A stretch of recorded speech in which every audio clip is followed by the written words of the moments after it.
এই যে মোটামুটি এটা ভেজে দেখো একটু জল জল বেরিয়েও গেছে। এবার আমি এই সবজিগুলো এর মধ্যে দিয়ে দেবো। এখানে আছে গাজর আর পেঁপে, দেখো এরকম বড় বড় করে কেটে নিয়েছি, আর পেঁয়াজগুলো বেশ এরকম বড় বড় করে কেটে নিয়েছি। পেঁয়াজগুলো সব ছেড়ে যাবে। এই যে দিয়ে দিলাম সবজিটা, বেশ অনেকটা পরিমাণে সবজি দিয়েছি। এর মধ্যে ক্যাপসিকাম দিতে হয়, কিন্তু ক্যাপসিকামটা এখন আমার ঘরে নেই, ঠিক আছে? যা আছে আমি আজকে তাই দিয়েই করছি।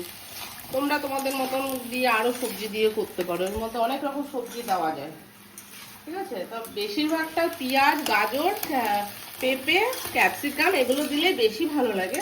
আর যার যেটা ইচ্ছা, যদি সবজি দিতে চায় দিতেই পারে। তো এবার এগুলো আমি একটু ভেজে ভেজে নেব, ঠিক আছে? ভেজে এর মধ্যে দিয়ে দেবো একটু লবণ,